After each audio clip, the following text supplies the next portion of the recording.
everybody. This is my son Andrew, and Andrew has become a sous vide expert. And so we've asked him today to walk us through his process for the most delicious steaks I've ever had. So follow us along and he'll show you how to do it. And then we'll give you his email address. No, all right, we won't. I just thought it would. All right, no email address, just... Today's menu features a pair of beautiful Angus T-bone steaks, each about 2 inches thick and perfect for sous vide. We start with a food-grade container, fill it full of water, and into that will go the sous vide probe. The probe will keep a precise temperature in the water, and it'll do so by circulating the water to keep it even throughout. We'll get this filled and up to temperature while we prepare the steaks to go into the bath.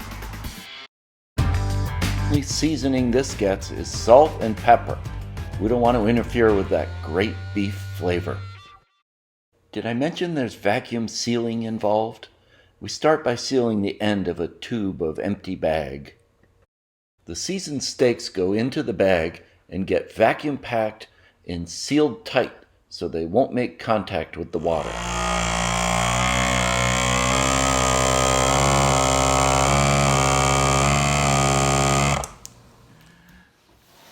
Talk to me about sous vide steaks versus a traditional grilled steak. Well, this is going to cook it to the same temperature all the way through. So it'll be medium rare. What temperature is that? We're doing about 134 today. Okay, that's about a medium rare? Yeah.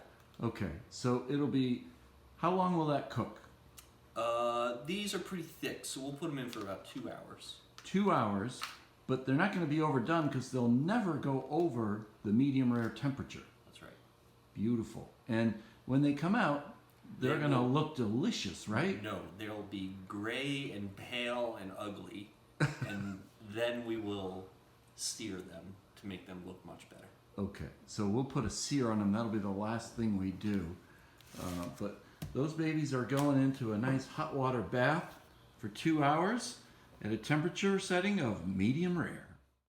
Now the vacuum-packed steaks go into a nice jacuzzi. That probe will keep the water circulating at a perfect 134 degrees once it gets to temperature. And the steaks will sit for a couple of hours, getting to a perfect medium rare. Okay, so we've tried searing these steaks a number of ways. I have a strong stove that will get a good flame and it'll sear them good, but it fills the house with smoke. And the smoke alarm goes off and it really ruins the whole experience. So what else did we try? Stop it. Mom doesn't like it. No. So what else did we try? Then we tried, the grill. We tried the grill. So, but it's a good grill, but it just doesn't get hot enough to sear them. I wish if I had a burner on my grill, that would do the job, but I don't. And so then we discovered, we tried the blowtorch. Andrew has a blowtorch that has essentially a shower head on the end of it, and it'll sear anything, and that really works the best. Until this.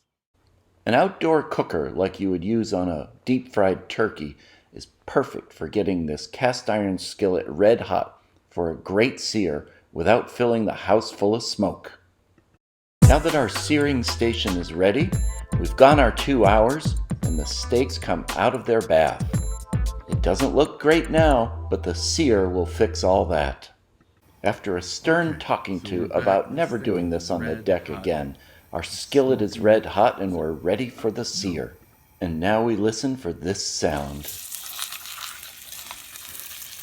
These babies will get about 2 to 3 minutes on each side, and will go until they have a beautiful dark crust covering the exterior of these steaks.